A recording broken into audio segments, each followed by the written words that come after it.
A Apsen Farmacêutica é uma empresa brasileira que já tem mais de 5 décadas de existência e que tem muito claro e estampado em sua missão levar a melhoria da qualidade de vida para as pessoas. A especialidade urologia, bem como os produtos voltados para a incontinência urinária, infecções, prevenção e tratamento da cistite estão no DNA da Apsen. Bom, diante disso, a ação Novembro Azul vem, claro, ao encontro do nosso propósito. Hoje nós estamos aqui levando até vocês o que há de mais precioso em informação e conscientização da sociedade. Nós vamos ter um bate-papo muito bacana com o atual presidente da Sociedade Brasileira de Urologia, o Dr. Antônio Carlos Lima Pompeu.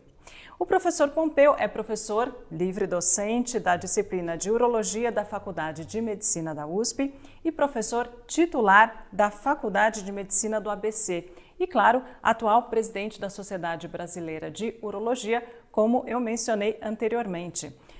Doutor, muito obrigada pela sua presença, seja muito bem-vindo. Agradeço essa oportunidade, é um prazer me dirigir às pessoas de diferentes faixas etárias, sexo, atividades, enfim, agradeço muito essa oportunidade. Nós é que agradecemos então pela sua presença, doutor. Eu vou começar fazendo então a primeira pergunta. Do ponto de vista do câncer especificamente, existe algum tipo que seja mais prevalente nos homens? Com o passar da idade, nós vamos alterando a nossa imunologia, né? Então, alguns tumores são mais frequentes.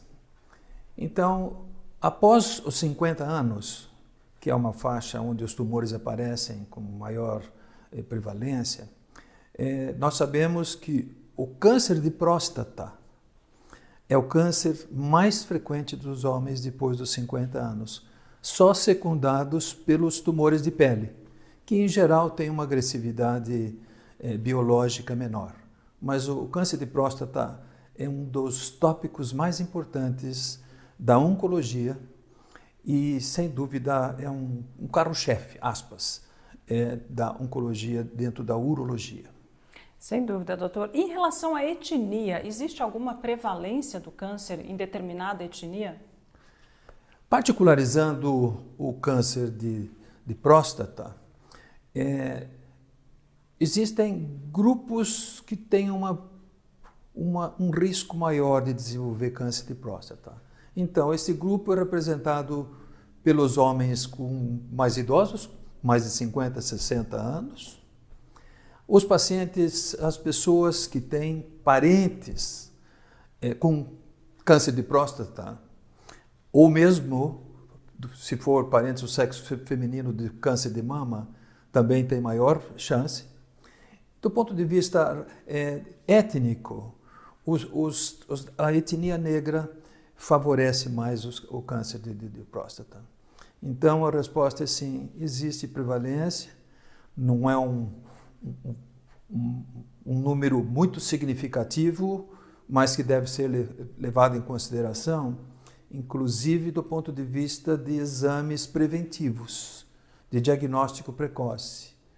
Porque como as pessoas em geral, nós preconizamos que façam exames preventivos, mesmo sem sintomas, porque esses tumores podem não ter sintoma numa fase inicial, inclusive, e se for de etnia branca, após os 50 anos. Mas se cair, voltando à sua pergunta de etnia negra, nós antecipamos 5 anos antes. Ok. Então, claro, todos devem fazer os exames preventivos, mas eu queria que o senhor especificasse para a gente a partir de qual idade e qual a periodicidade. A gente já sabe que, então, a etnia negra deve fazer 5 anos antes, mas qual seria a idade ideal e a periodicidade, doutor?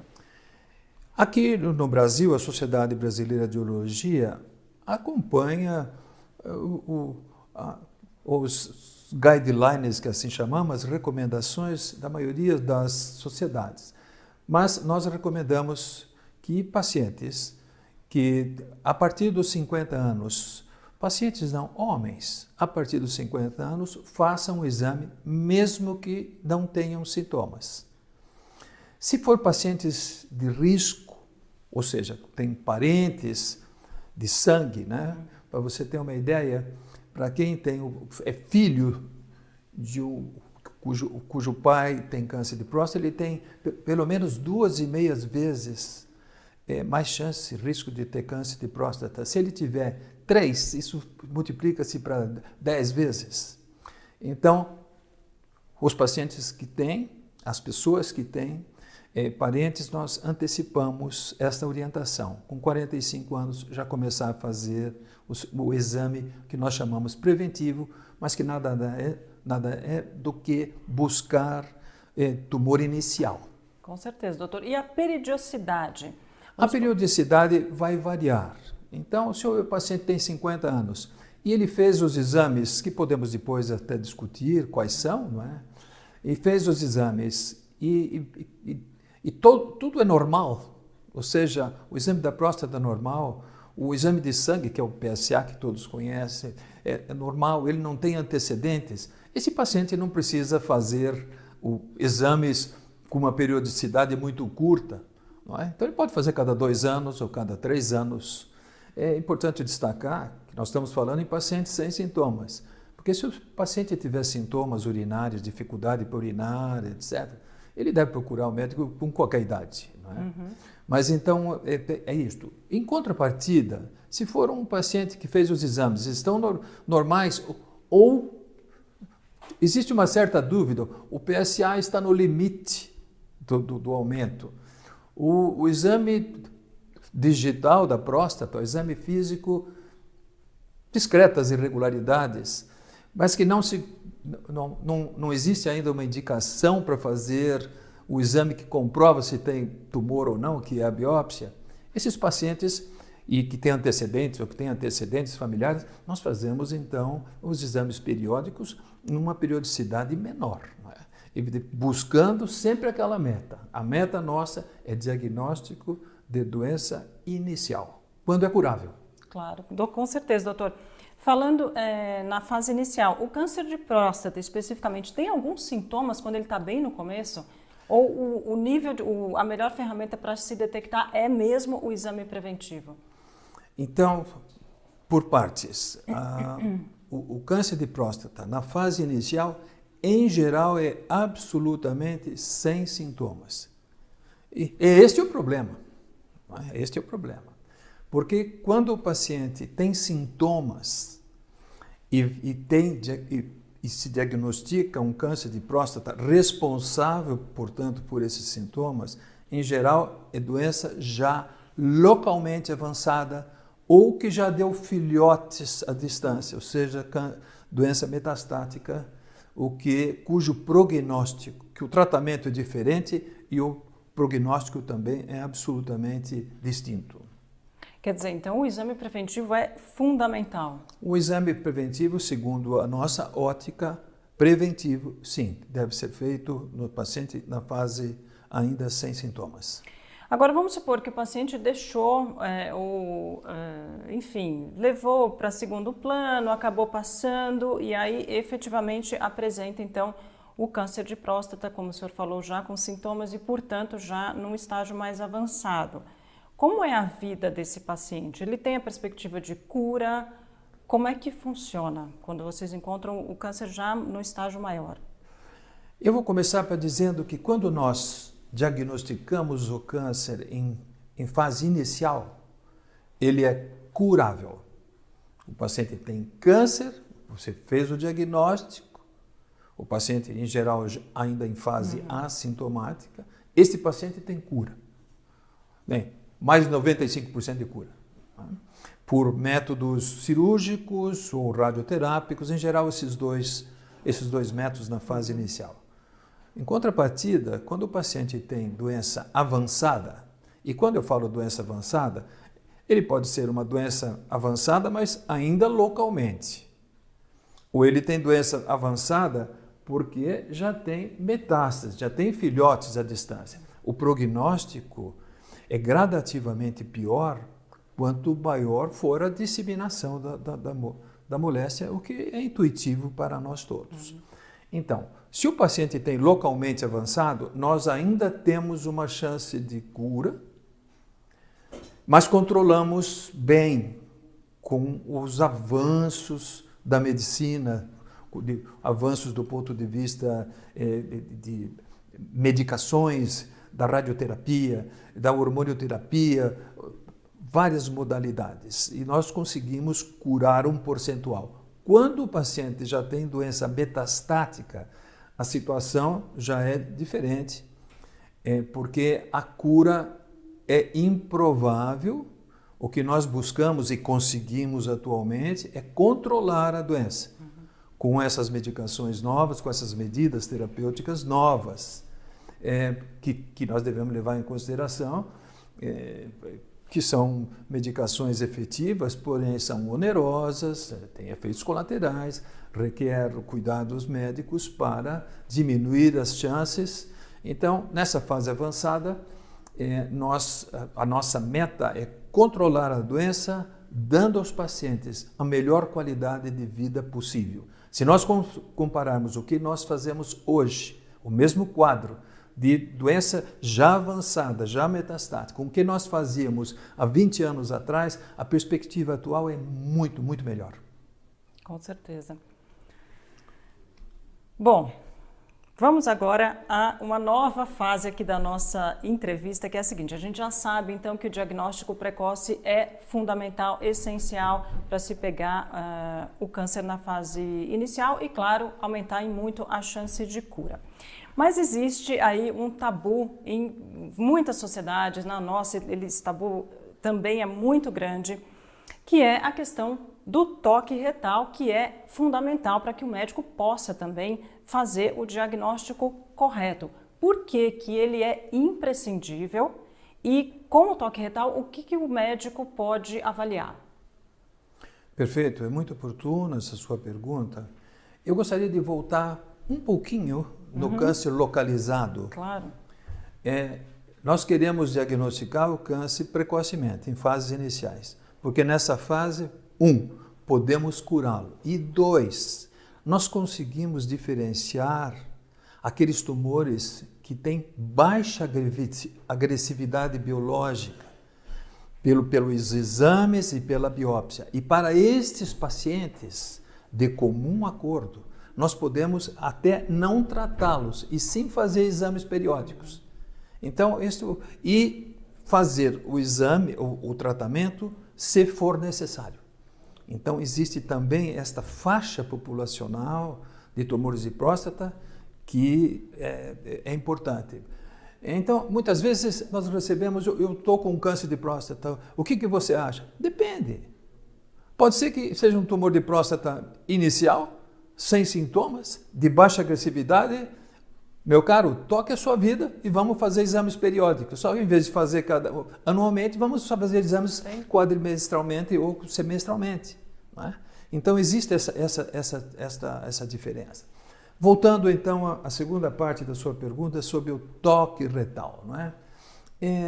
O tabu existe ainda, porém diminuiu muito. Porque já pelas campanhas existentes, todo mundo sabe o que é a próstata e sabe que a próstata tem uma proximidade muito grande, quase uma pele em contato com o reto.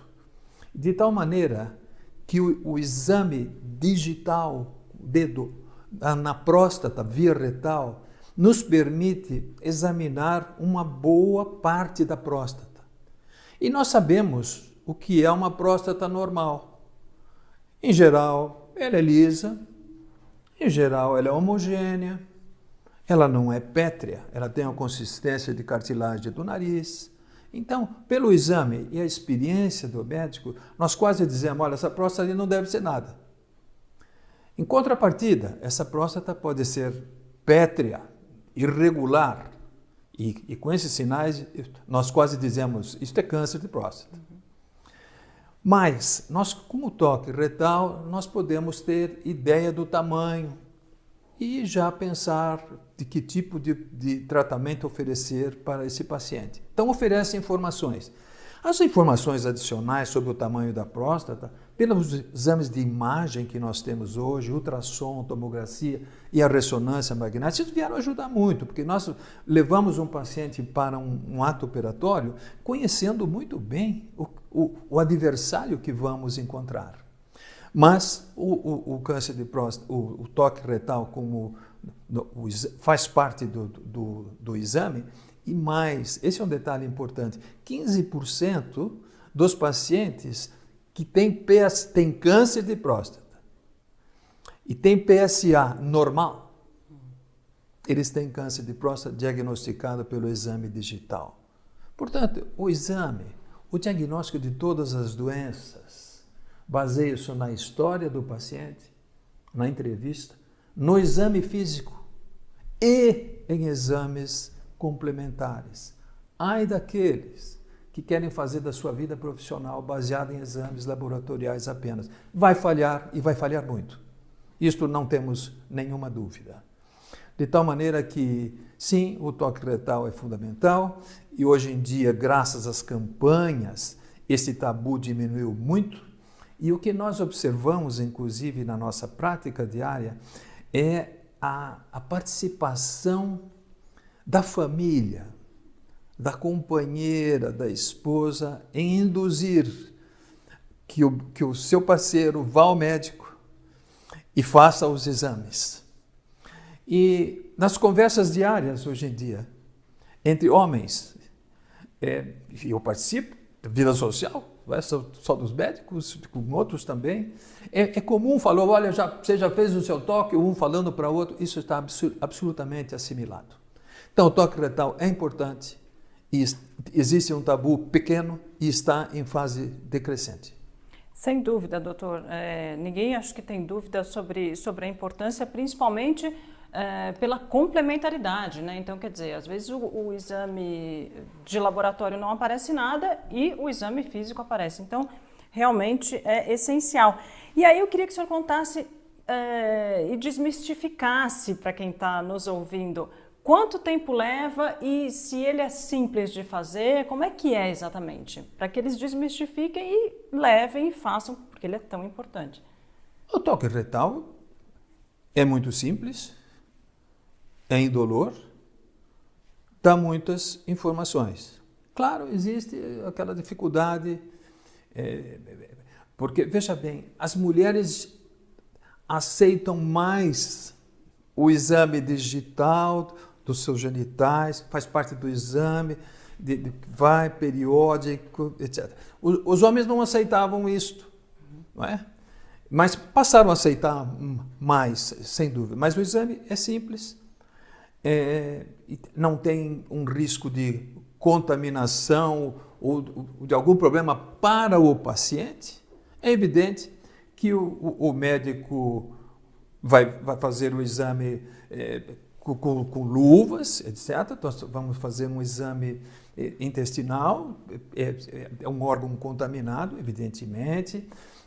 Se faz o uso de lubrificantes, e esse lubrificante pode ser algum tipo de anestésico, inclusive, não é? E o exame dura, alguns segundos, de tal maneira que é simples, é indolor, é barato e dá informações. Portanto, todos devem fazer o seu exame. Sem dúvida, doutor. Agora eu queria que o senhor explicasse um pouquinho para a gente o que é exatamente o PSA, por que ele é tão importante, o que ele mede. O PSA, uma glicoproteína, é uma substância que a próstata fabrica. Fundamentalmente, só a próstata fabrica PSA. Esse PSA é eliminado normalmente no sêmen, no esperma. Ele contribui na liquefação da célula do esperma, ou seja, ele faz parte até do processo da reprodução, não é? Porque faz parte do esperma. E uma parte do PSA, a grande parte sai pelo esperma, mas uma parte, a próstata é irrigada por sangue, uma parte vai para o sangue. E nós sabemos qual é o valor básico de normalidade do PSA no sangue. qualquer doença da próstata, prostatite, infecção da próstata, hiperplasia benigna, aumento da próstata que não é tumor, que é comum. Todo homem, quase todo homem tem a próstata aumentada benigna, não é? E também o câncer de próstata. De tal maneira, posso crescer ainda, que depois do toque retal, depois de uma relação sexual, depois de um exercício como de bike, de bicicleta, pode aumentar porque você faz uma compressão da próstata e aumenta a entrada do PSA na circulação. Exames de sangue feitos em ciclistas desses tours aí de França, de Itália, etc., os PSA passam de 100, de 200, sabe? Então, esta é a coisa. Então, é importante porque quando está aumentado, alguma coisa está acontecendo com aquela próstata e dentro destas coisas pode ser um tumor de próstata. E nós temos então que esclarecer. E uma importância muito grande do PSA então ele não é um bom exame para diagnosticar câncer de próstata. Ele é um bom exame para diagnosticar problema prostático. Isto. Mas quando nós tratamos o câncer de próstata e nós tiramos a próstata ou irradiamos a próstata, o PSA cai porque nós tiramos a fonte formadora do PSA. De tal maneira que o paciente no segmento tardio, se ele começa a apresentar elevação do PSA, é porque tem célula prostática. Se tem ovo, tem galinha. Essa é uma regra básica da vida. Então, tirada a próstata, o PSA deve cair a níveis basais, bem baixinho, porque um pouquinho sempre tem. Mas se começar a subir, nós temos que investigar e eventualmente tratar. Sem dúvida, doutor. E é importante porque também descarta o câncer, né? As pessoas não precisam ficar assustadas, podem ser outras doenças benignas, como o senhor já mencionou.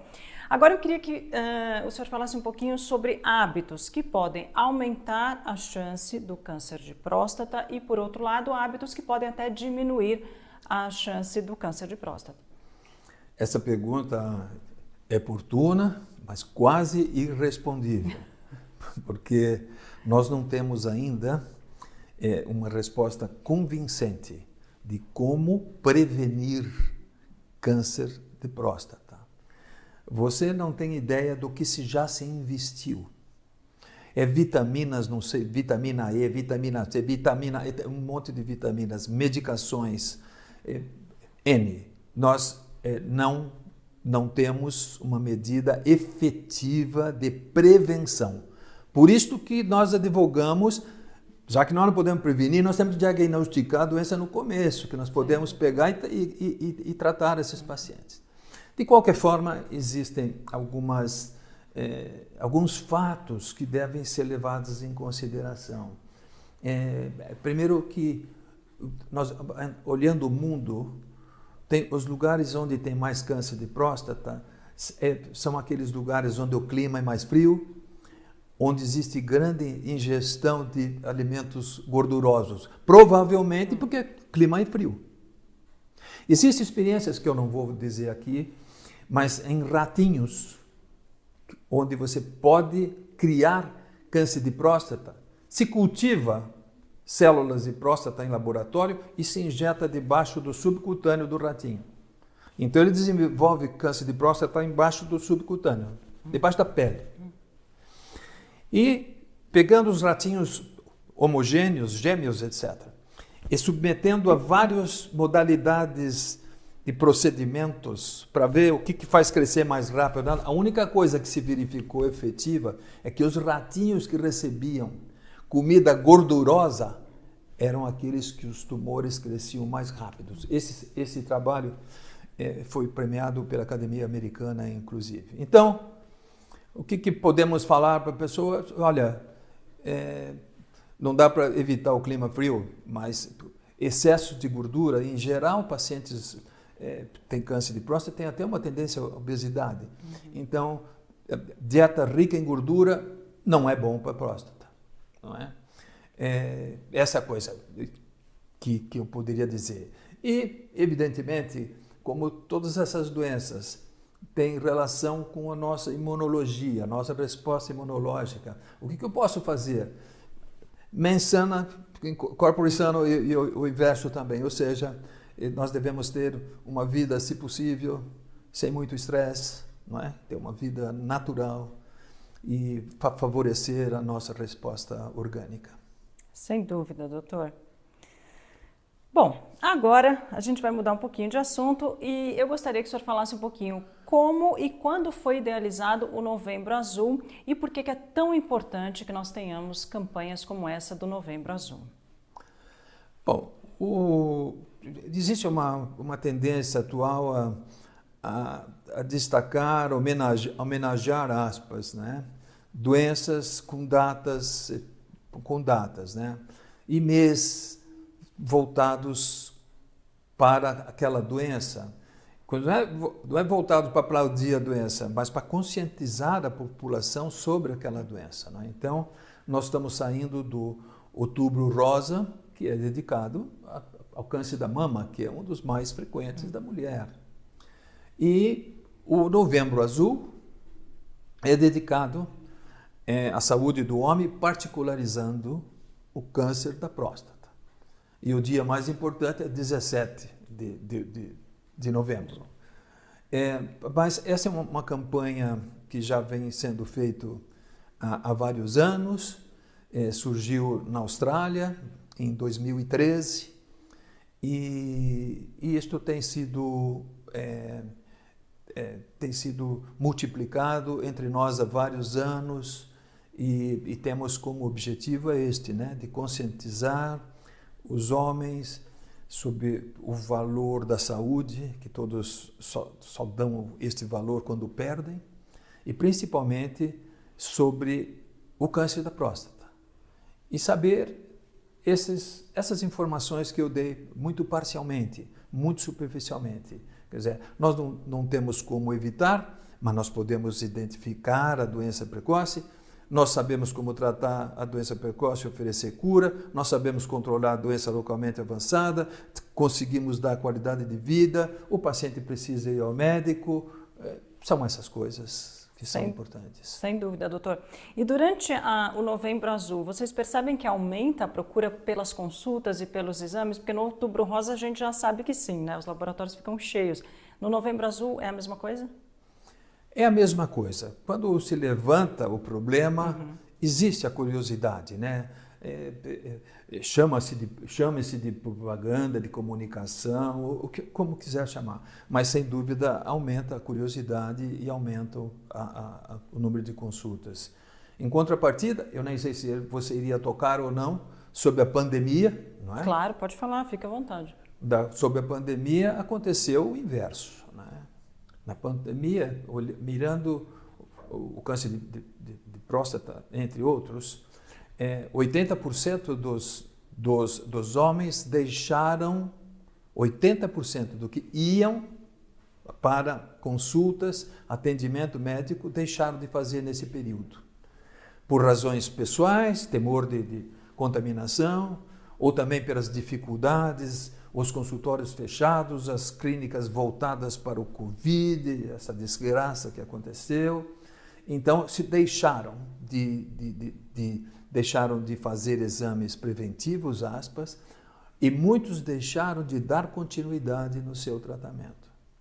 Então, o preço disto nós ainda não sabemos bem, mas que diminuiu-se consideravelmente. E nós fizemos estudos na Sociedade Brasileira de Urologia, estou arredondando números, mais ou menos 80% deixaram de procurar médico para assistência. E nós sabemos também, por outro lado, é uma informação que pode ser aproveitada, que os laboratórios que faziam um determinado número de exames de PSA, provavelmente voltado para a próstata, diminuíram muito. Tem um estudo lá de um laboratório, se não me engano, é Montserrat, lá do Rio Grande do Sul, que mostrou que de março a junho do ano passado, os pacientes com mais de 50 anos, 38% faziam PSA. Este ano, nesta mesma intervalo de tempo, esse número de 38% caiu para 18%. Não só próstata, né? Eu acho que a Covid pegou, na verdade, todas as doenças. Interferiu com a nossa vida pessoal, profissional e de saúde, de maneira muito intensa. A gente espera que volte à normalidade, né? Tão logo quanto possível. Esperamos que surja logo a vacina e que seja vacina aprovada. Sim, sem dúvida. Testada. Sem dúvida. Porque o nome vacina é aproveitado em várias ocasiões, mas nós precisamos deixar claro isto. Sem dúvida. Doutor, falando agora um pouquinho, mudando de assunto, a gente está vivendo numa época, além, infelizmente, da Covid-19, mas a gente está vivendo numa época de fake news. Quer dizer, as notícias se espalham pelas redes sociais, pelos grupos de WhatsApp, às vezes até boca a boca, enfim. Muita notícia que não é verdadeira, com uma disseminação muito grande. Na sua opinião, como a gente pode fazer para diminuir isso? E a Sociedade Brasileira de Urologia tem algum informativo que a população possa seguir com credibilidade, né? Ler aquela informação e falar, não, então é isso. Como é que funciona essa questão? Vocês trabalham com essa questão de desmistificar informações erradas? Claro que sim. Claro que sim. O fake news é uma desgraça que aconteceu nesta evolução da comunicação, né? Claro que todos nós usufruímos dos meios de comunicação, mas ele permitiu, e permite ainda, informações errôneas, informações em que se tentam tirar proveito daquelas informações. Então, são remédios miraculosos, não é? Exames que detectam tudo, profissionais fora de série, não é? Que têm solução para tudo. Vejam vocês, do ponto de vista, por exemplo, de medicações para disfunção sexual. Você tem de tudo o que você quiser, tem de todo tipo. E também, vocês vejam, e o paciente, a pessoa com desespero, ela aceita aquelas verdades, aquelas informações que, se forem verdades, podem ajudá-las, né? Isso é natural do ser humano. Então, essa é a primeira parte da sua pergunta. Existe, isso influencia, e está havendo agora uma política de diminuição, de crítica ao fake news, e levantando, inclusive, na população, o instinto de, olha, eu preciso provar. Falou, mas eu preciso saber, não é? E na medicina, para nós, existe uma palavra-chave, evidência. Qual é a evidência? Porque evidência significa que nós temos uma comprovação objetiva. Eu tenho um remédio, isso aí para nós não significa, aquilo para a Covid, não, isso aí, eu quero saber a evidência disso, não é? Então, é isto. Voltando à Sociedade Brasileira de Urologia, sim, nós temos um portal, e temos, que é o portal SBU, onde nós estamos à disposição e abertos à população, inclusive com uma página chamada Fale Conosco. Ótimo. A Sociedade Brasileira de Urologia tem esse objetivo também de prestação de serviço. Sem dúvida, uma fonte com credibilidade 100%. Doutor, a Sociedade Brasileira de Urologia vai fazer campanhas para o Novembro Azul, e nesse caso quais são elas? Nós já estamos começando a campanha do Novembro Azul.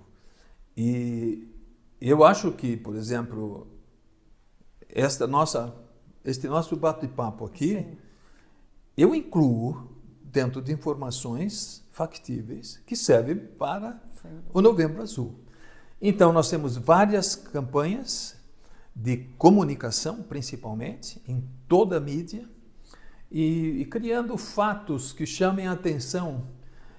Vejam vocês, nós vamos ver o Cristo Redentor, o Palácio lá em Brasília, as principais edifícios, todos com iluminação azul.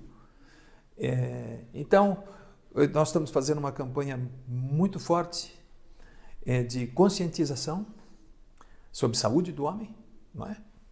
Mas fundamentalmente sobre o câncer da próstata. Sim, todos todos vão sentir e vão escutar de alguma maneira, ou ler em algum momento a palavra Novembro Azul e vão saber mais ou menos o que significa isto. A APSEM agradece a sua participação aqui conosco, essas informações tão importantes para a conscientização de toda a população, nessa que é só uma parte das ações de marketing da APSEM para a campanha Novembro Azul. Mais uma vez, muito obrigada pelas suas informações, obrigada por estar aqui conosco.